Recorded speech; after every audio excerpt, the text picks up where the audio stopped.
Happy New Year everyone and welcome to 2023. Now I don't personally set New Year's resolutions, but I do set myself actionable goals that I can track my progress against every year, and I love setting them. So I'm going to go through with you in this video how to set these goals, how to track them to make sure that you are most likely to achieve those goals. And we're going to be linking it to biology, of course, and also study skills and your exams. So keep watching to find out the goals that you could set and exactly how to do that. Oh, and also I'm going to share with you some of my goals this year that are going to have a big impact on your learning. So let's start off by thinking about what is the difference between a goal and a dream. Well, a dream is just that. It's something that you sit and think about, but you don't ever do anything to make it a reality.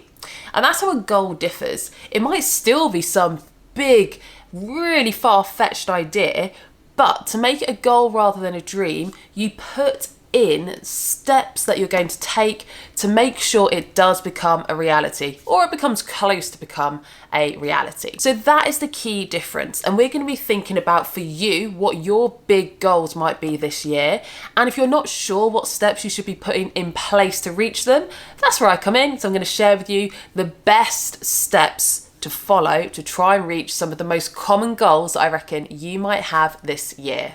So let's get started then and think through what some of your 2023 goals might be. Well, I'm going to go for the three most likely ones that I think, depending on whether you're in year 12 or year 13.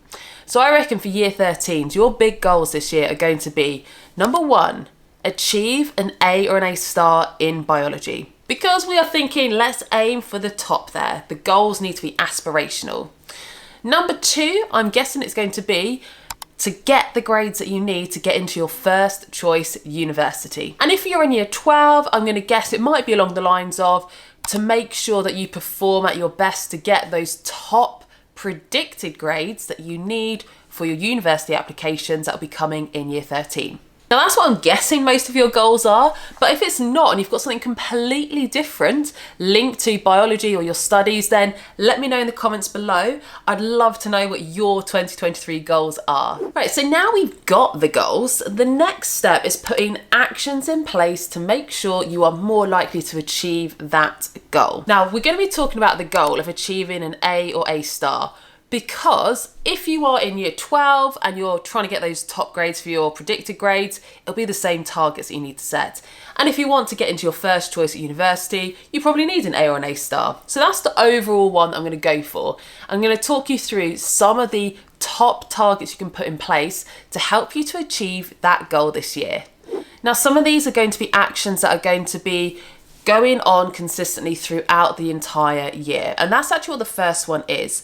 Your first target to help you to get an A or an A star should be that this year you will complete all of your homework to the best of your ability. Now you might do that already, you might not, but if you want to get an A or an A star, that is the first thing to make sure that you are doing. Second target to try and hit is to make sure you are completing 8 to 10 hours of biology work every week. Now that includes your homework. Let's just put that out there. It includes your homework. It includes any revision that you're doing.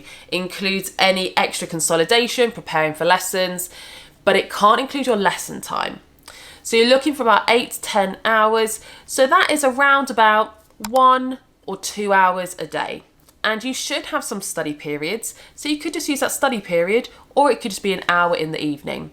Now, if you can't literally split it as 1 or 2 hours a day because you know 1 or 2 days are really busy, then on another day you're going to have to maybe do 3 hours. But people that get the A's and A stars, typically that is the amount of effort that they put in. So that is another thing to add to your list to try and achieve every single week. Number 3, this one is more time specific and it's for the Easter holidays. Your exams are actually not that long after Easter. Easter ends at some point in April this year and your exams start end of May, start of June. So you don't have long. The Easter holidays are a great time to use as an extra study period. So if you want to get an A star, you need to come up with a revision timetable for the Easter holidays to try and make sure that you can get those top grades. And if you're not sure on how to come up with a revision timetable, I actually created a live masterclass on this, but the recording is still on YouTube. So I'll link that up here so you can have a look at that video. Number 4, you might have actually seen in one of my earlier videos back in December, but I was talking about 5 revisits of every single topic, because 5 is the key number to convert any bit of information into your long-term memory. So if you want to get the best possible grade, you need to be aiming to have covered all of the theory at least 5 times. Now, you might have actually already done some of the theory at least 3 or maybe more than that times, because if you've completed a piece of homework, revised for a test on it already, those all count as revisits. But the best way to track this is actually using the Excel tracker that I have created, and I'll link that in the description below, but here it is now. You can have a little look. This is a way that you can track for every single topic in A-level biology. Have you covered it at least 5 times, and recording what you did? Because if you change up the different types of revision or consolidation activities you're doing, you're more likely to remember it and be able to apply your knowledge. So that would be the next thing I would suggest, to make sure you are tracking every time you've covered something so that you do cover the whole spec and enough times. So this is my tracker for AQA A-level biology, and you have a little bit of information at the top about what spaced repetition and revision is, why it's so important, and about the importance of trying out a range of study techniques, as well as some information here on how to use the tracker, but I'm going to show you that now. So you have 8 topics in AQA, and that's what I've put in this first column. And then these are all the subheadings within each topic. So this is all the theory that you need to know. We then have review number 1, 2, 3, 4, 5. And the closer you are to getting to that 5, we can see we're getting to the green as completion. Now for every single topic, the status bit is where you say whether you have started, haven't started, or whether you fully completed your revision. So when you have started, you can click this one and it goes to this yellow, and when you finished, it goes green. And when you have finished, not only can we see this progression in terms of going from green to amber to, well, red's here if you haven't started, but eventually we should get to the point where you have completed your 5 revisits for that topic. And we can see that clearly visually by it all going green. And at the end, ideally, your whole tracker should be green. So if you do learn more visually and you like to have colours to indicate it, this will be great because you can keep track of whether you are on amber, red or green, and we are aiming for the reds. If you're more into numbers, well, take a look at this column. This is showing you the percentage of reviews for each subtopic. And we can see here for this one, because we've completed all 5, you're at 100%. If this one wasn't quite done, we'd only started it, you'd only be at 80%. And as you go through, this top box here is the percentage of the course you have now fully revised. So this is going to be adding up all of the subtopics and telling you the percentage you have completed. So for example, once we've completed this one, you are now 2% into the course. So that is going to help to keep you on track, just to see, are you actually working at the speed that you would need to? So whether you are into your colours to track or your numbers to track, this has got you sorted. You've got every single spec point, and this is something to be using from the start. So don't just use this when you are cramming in your revision. The 5 revisits, as we said, one of them would be completing your homework. One of them might be revising for an end of topic test. One of them might be revising for a mock, and then you'd be slotting in the other things you've been doing. And that's what the next column is, where it says activity.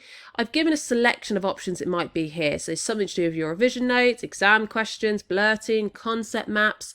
But the reason I've done that is so you have ideas of what you could do, but also you can keep track of, are you doing a range of different activities? Because that's the best way to maximize improving your skills as well as your memory. Number 5, complete all of the AS papers by Easter. Now, yes, I do recommend this if you're doing your A-levels, because the AS papers are only covering topics 1 to 4, if we're talking about AQA, and also they're slightly easier than the A-level papers. So that's a good way to build yourself up to start developing your exam technique before jumping onto the much harder A-level papers. So if you complete all of those by Easter, then that's a really good start point. And that could be initially you're completing them open book, so you can check your notes when you need to and there's no timed conditions. And maybe you might say you're going to aim to do 1 or 2 of those a week in that slot where we said you're meant to be doing an hour a day. So you could be splitting up the papers across those times. And then as you get closer to Easter, start trying to do them without your book and try some of them in timed conditions as well. Now from Easter onwards, that's when you should now be completing the A-level papers. So the full A-level past papers. And again, start off open book if you need to, then start to complete them without your book. And then the final layer is no book, no notes, and in timed conditions. And those papers are 2 hours long, so you will need to set aside a big chunk of time, 2 hours, to complete them. And it is essential that you do that because sometimes people aren't used to writing at the speed they need to and consistently for 2 hours. So definitely practice that.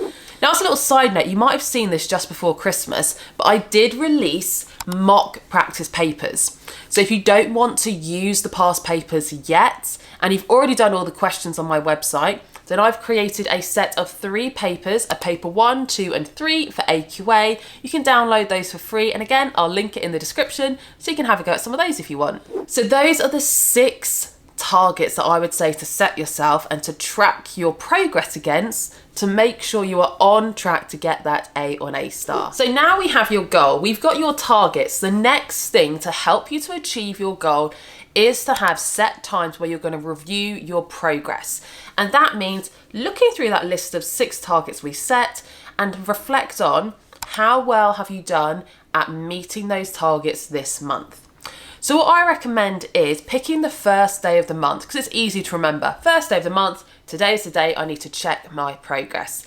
Now, the first day of this month is already gone, but that could be the day that you set your targets. So on the 1st of February, just set aside about 10-15 minutes, look through each of those targets and see, have I actually completed all of my homeworks? Have I been doing 8 to 10 hours of work a day? Have I completed some of the AS papers, created a revision timetable, and so on? If you haven't, don't beat yourself up. That isn't a reason to quit. We don't all meet every single target all the time, and that is fine. So that is something to just acknowledge, move on from, and consider why weren't you able to meet it, and do you need to slightly adjust your target to make it more achievable, more realistic. It might be that you might need to look at, are there any extracurricular activities that you don't have to do anymore that maybe you could drop in place of putting in the time for your studies instead? Or could you come to an agreement that maybe you wouldn't do as much housework while you're doing your A-levels? I mean, that's a win-win, surely. But come up with something that you can consider to try and make it more manageable. Now, it might not be time that's the issue. It might be motivation because, yes, I fully understand how easy it is to procrastinate and how boring it can be sometimes to just sit down and make yourself study when we all know you'd rather be watching Netflix or going out with your friends. And this is where I want you to remember this motivation technique. And this is something that I use as well. Vision boards are such a useful tool, and you might not have ever used one before, but a vision board, it can be electronic or it can be a paper copy, but have photos, diagrams, images that represent what you are doing all of this for.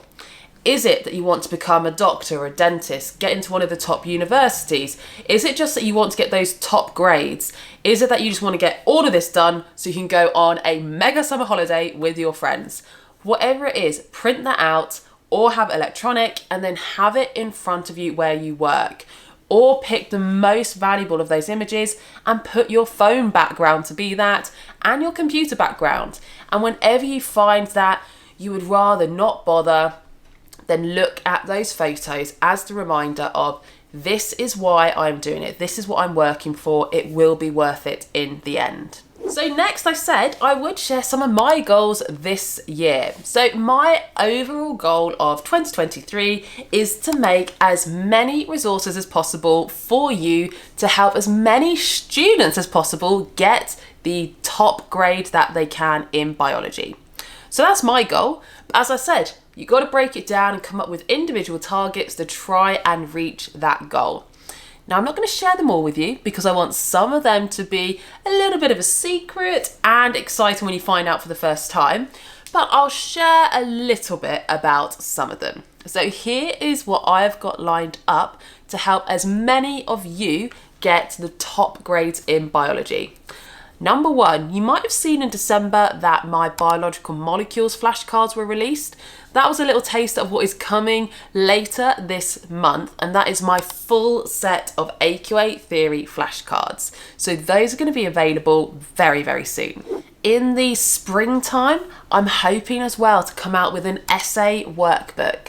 So many of you have absolutely loved my active recall workbook, but you want to have one with some different skills. So there's going to be a version of that for the essays to really help those of you that aren't feeling confident with the essays to give you the best possible chance at getting a really high grade on the essay. There's going to be some free live masterclasses. I know not everyone wants to spend money, so I am going to be giving some freebies as well. So look out for my free masterclasses. Those are going to be coming up in February and March time. And then finally, the big one. The one that I have been planning away already for a year, and I'm so excited that it'll finally be ready. And in fact, B is as well, because she's come over for this bit, but I'm going to be launching an online course. So many of you asked to have the private tuition that I offer, but I am constantly fully booked. I've been fully booked for like over a year and there's a ridiculous waiting list. So my solution was, if I can't do all the one-to-one help, but people want a bit more support than I can give you just in a YouTube video, why not create my online tuition as a course? So that's as much as I'm going to tell you about it for now. It is going to be such a useful course for any student that needs to improve their grades and struggles with exam technique. So if that is you, then make sure you keep following me on YouTube. You're on my mailing list and you'll find out about as soon as it goes live and the huge discounts that are going to be available right at the start. So I hope you're feeling energized, motivated and excited now for 2023. If you are and you're thinking, right, I need to get in my head how it's going to be possible to fit in all of these things on my list, then I recommend that you watch this video next, which I go through how to manage your time so that it's possible to get all of the information and work in that you need. But for now, I hope you found it helpful, and if you did, please give this video a thumbs up and make sure you click that notification bell so you don't miss out on any of my videos to help you get that A or A star in biology.